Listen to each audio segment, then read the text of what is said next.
GitHub IDs, we can just use them furthermore to bootstrap the public keys. But we can also use other second channels, so you can phone the authors and so on. And I think it depends very much on the author. So on people who have a lot of packages and who are very core or very much in the center, there we should be more careful with the initial bootstrapping process, to be sure that there's not a malicious guy in the middle who submitted some public keys. Okay, so let's thank the speaker again.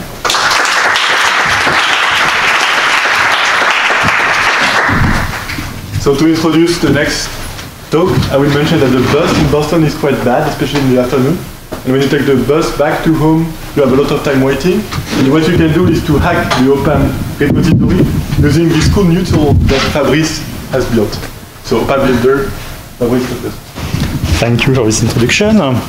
So our goal in this talk is to improve the quality of OPAM repositories. And in particular, we think that packages should be available for most, well, for all OCaml versions if possible, but for most of them. And also that when a package is said to be available for a version, if all the dependencies are present, then it should never fail to build and install.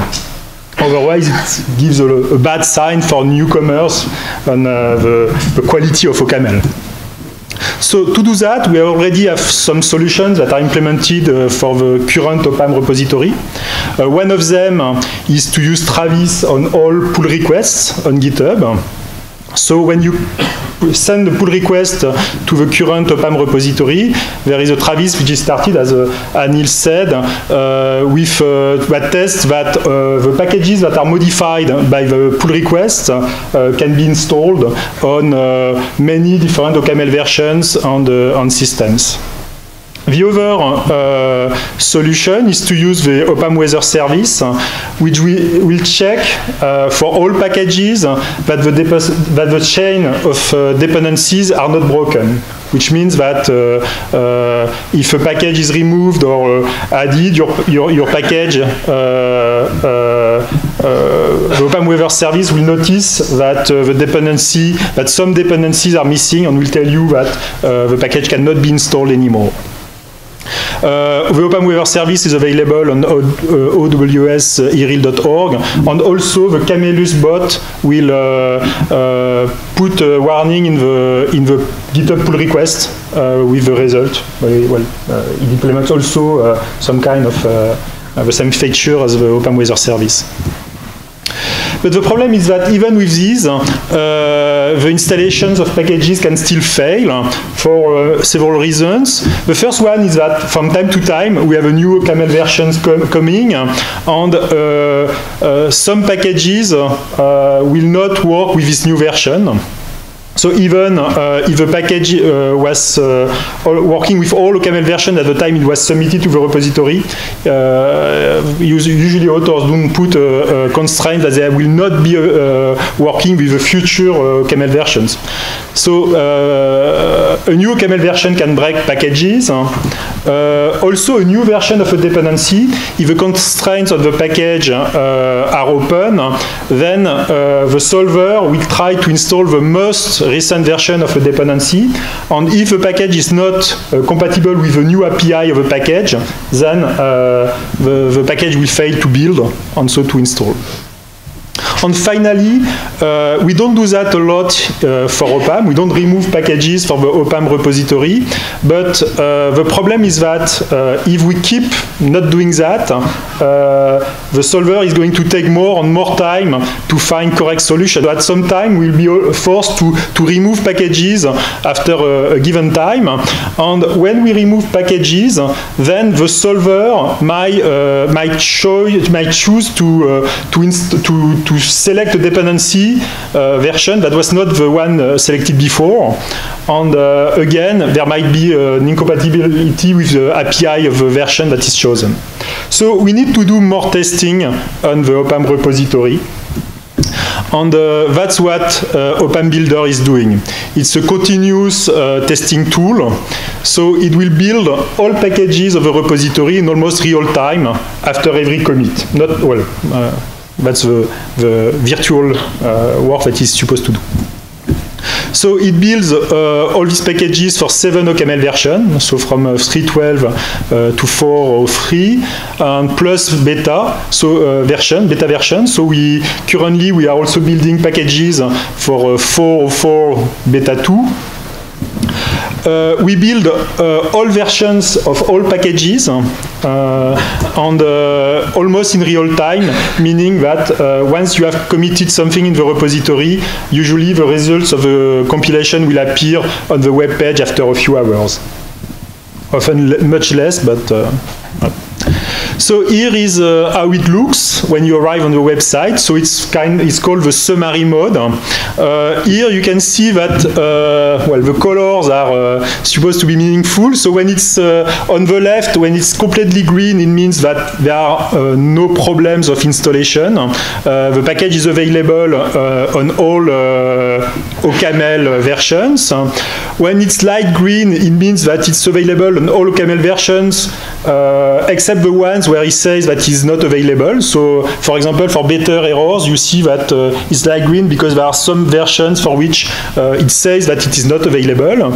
And for example, when it is orange, it means that there are some versions of OCaml where the package cannot be installed. So you see that for beta 2, 0 install didn't work at that time. So I don't know today what's the result. And if it is completely red, then it means that the package cannot be installed on any OCaml version.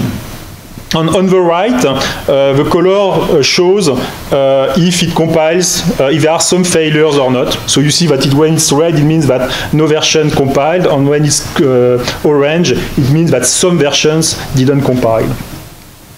So from there, we can go to a more detailed mode. So I don't know if you can see, but it's so here, for every package, you have all the versions of the package. And for every version, you can see if it builds on a given version. When it is red, it means that the dependency chains are broken. So there is a link going to the OPAM Weather service so that you can understand why there is a problem. And when it is orange, it means that the package, there was a build error. And so if you click on it, you will see a log like that. So it's I had to cut it, but you can see that there are the list of dependencies that have been chosen to install that version. There is some kind of summary of the build that shows the actions that were done by OPAM until the failure. And finally, you have a verbose log of UNPAM. So I cut it, but it goes until the point where there was a build failure. And finally, if you click on a version of OCaml here, you can see for that version the differences that were introduced by the different commits. So for example, you see that Abela 204 was introduced, was unknown before on the right, and at some point it's introduced and immediately built correctly on that version of OCaml. But you can also see that some other version were failing, and then I don't know why, maybe they changed the dependencies, and now there is a dependency problem. It's not a build error anymore. So you can see also for a given commit the problem it introduced or the problem it solved. So the interesting thing with OPAM Builder is that the architecture is quite extensible. So there are, when you run OPAM Builder, you have only one executable, but it can be run as a daemon doing different jobs.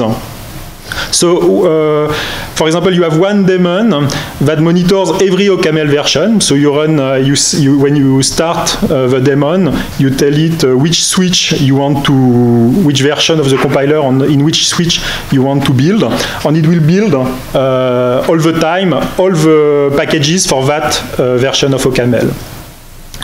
So you can deploy this daemon on one computer, or you can deploy it on many different computers. There is also one daemon that does linting on packages. So for example, if you come here, you see that the first column, actually after the name, is a lint column showing warnings that are usually shown by Camelus, saying that the description of the package has some small issues or big issues, depending on the color.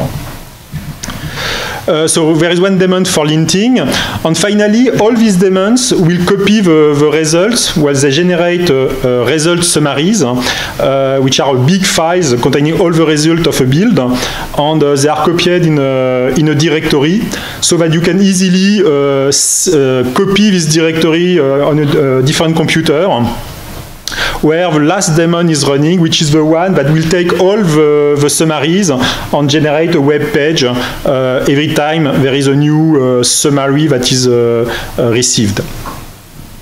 So with this architecture, you can actually deploy OpenBuilder on many computers with different architectures.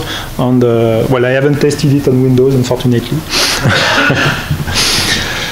So about the scalability on the real time. So currently, what you have seen here is running on just one server with 4 cores, 16 GB of RAM. And the space usage is, at the beginning, it was using 39% of a 2 TB disk. So it was in March 20 this year.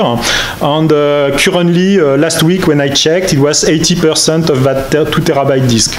So it's increasing, but not too fast. And currently, there is no cleanup implemented. So at some point, we'll need to implement some cleanup to garbage collect former builds. So to have OpenBuilder scale like that on just one computer, we had to do many optimizations. Well, 3. The first one is that when there is a new commit in the Open repository, we are not going to build all the packages. We are only going to build the packages which have been impacted by the changes. So what we do is that after each commit, we are going to hash the description of every package. So the description, to do that, we hash actually the files describing all the versions of that package. And we build an approximate dependency tree of the package, meaning that when the version of a package depends, mentions some other package, then we'll say that it is in the dependency tree. And using that, we build a tree of packages for every package of its dependencies approximated. And we'll compute then the hash of all the hashes in that tree. So it's a kind of Merkle tree. And once we have built that, we will just compare with this hash with the previous hash before the commit, and we'll decide to try to check only the versions of the packages whose hashes have changed since the last commit. Now, once we have all the impacted packages, we are going to compute the exact tree of dependencies for each version, and we will do exactly the same, meaning that we will compute a Merkle tree, the hash of a Merkle tree, but now with the exact dependencies. So we call the solver for each version of the package. We have the dependencies, and we compute the hash of that tree. And now we can again compare the hash with the previous hash, and we'll only build the versions which have been impacted by the commit. So usually, even if there are thousands of versions of packages in the repository, we only have to build between 1 and 50 packages for every commit.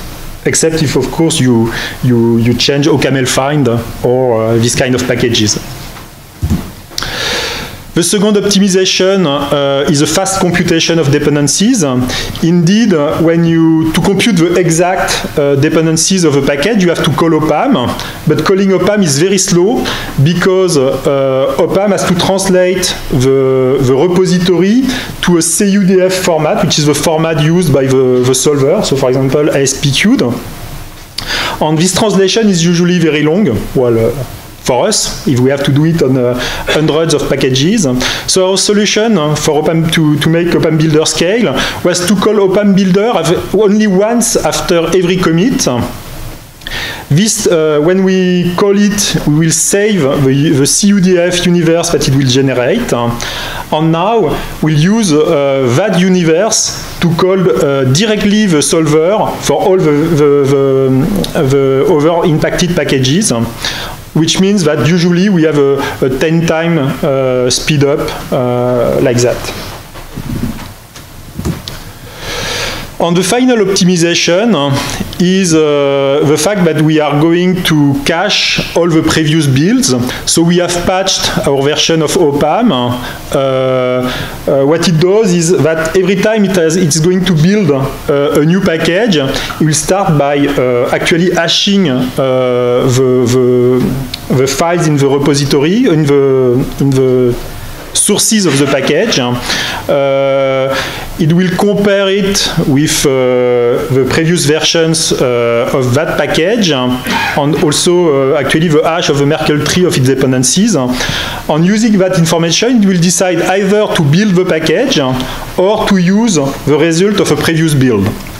If you decide to build the package, it will snapshot the repository before the source tree before the build. No, not the source tree, the switch directory before the build, after the build, before the installation, and after the installation, and every time it will save the difference between the two. So we actually had to do it for the build and for the installation, because some packages actually already store things in the switch directory during the build. So, for example, Coq does that, but there are also other packages that do that. They won't pass CI anymore with OPAM.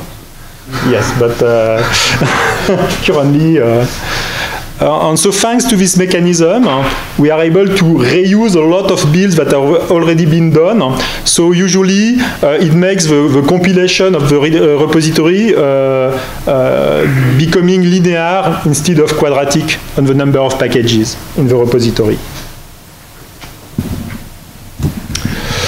So as a conclusion, OPAM Builder has been working since March. I think that we have fixed a few bugs that made it not work for a few days during that meantime, but overall it worked pretty well for the last 6 months now. And so it's supposed to be very useful for package maintainers to both to check that their packages are compatible with the new versions of OCaml, and also compatible with the new versions of the dependencies. And we hope that they are going to use it more and more with the time. And also another thing is that it generates a lot of binary files. So today we have started to use them, for example, to create a database of all the values that are declared in libraries and in OPAM packages in general, so that using that database you can easily say, okay, I want to know that function in that module, where is it available, in which module, in which OPAM module, maybe with a version of the module, and you also have the type of the value, and maybe different types with different versions. So it can be used, we hope that we can use it to build more tools that can be useful for the community. And I think it's... So if you want to see the results, the URL is on opam.ocamlpro.com/builder. The sources are available on GitHub in our OPAM Builder repository. And there is a patch on OPAM that is also available on GitHub. And it's not yet ported to OPAM 2.0, but I think the change will be very small after discussing. You shouldn't need the patch anymore. Normally you can use what's built in OPAM2 and just put in some hooks so that it works. Okay. So I think it's yes.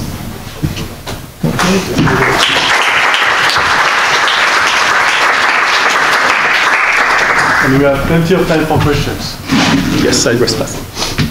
Yes. Yes, you mentioned the caching mechanism to speed up the reader, but don't you think it would be useful to have this kind of cache in OPAM itself?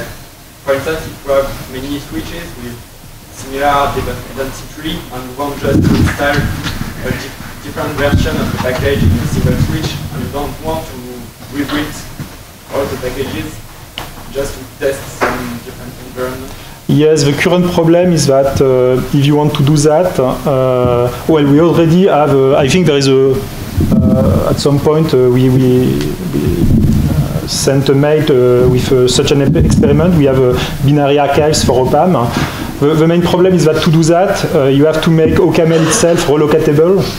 So actually, since the switch will not be the well, if you do that in one switch, it's okay. You can reuse what has already been done. But if you, for example, if you want to share to cache binary archive between different switches, then the directories of the switches are different. And since OCaml hardcode the path in some of its executables, then it won't work correctly. Or if you want to share these binaries between different persons, that's one problem. So OCaml itself is not relocatable. OCaml fine is not.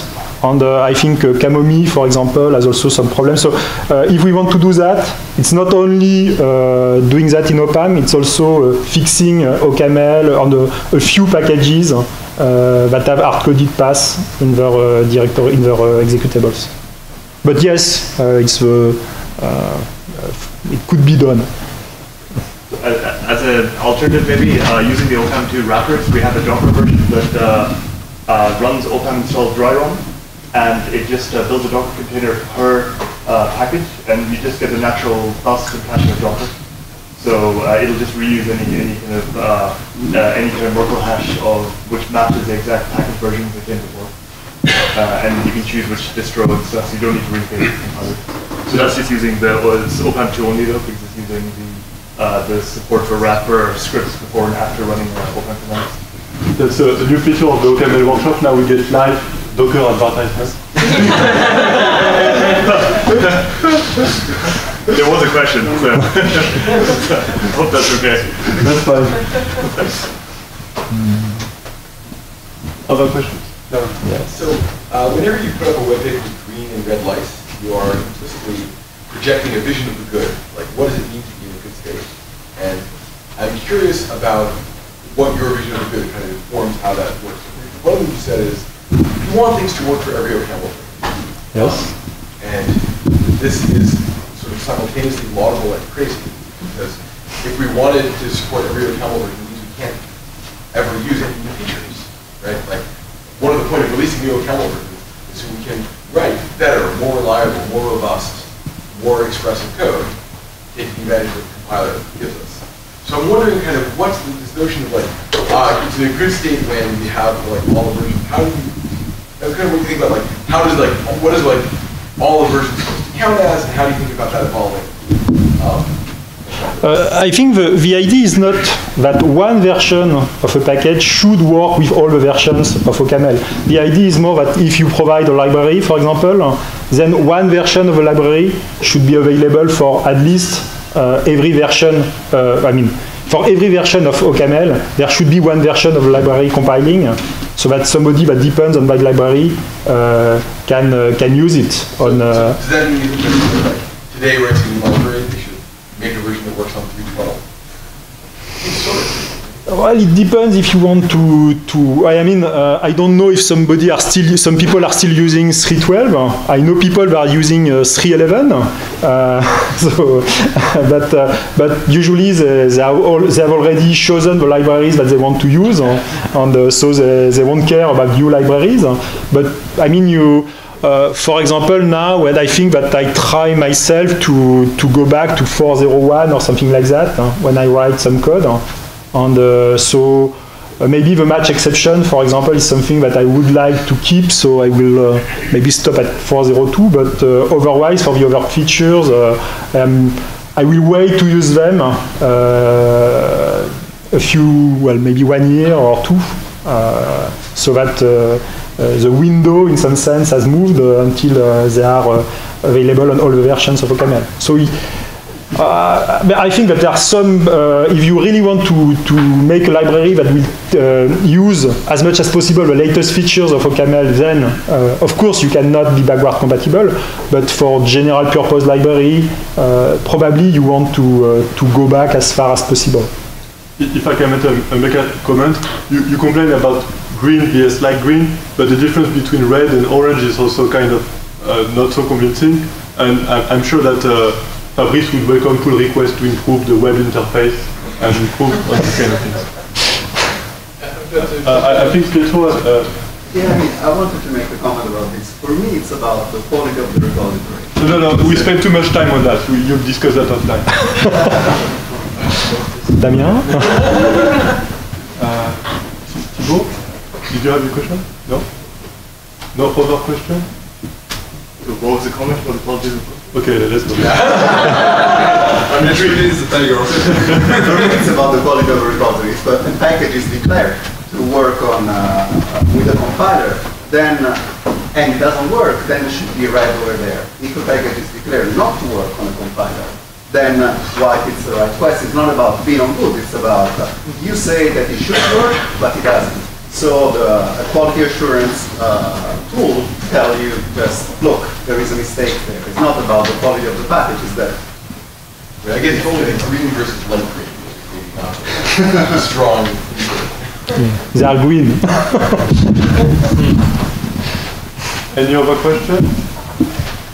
No, let's go for lunch. Please get your lunch tickets ready, and now we can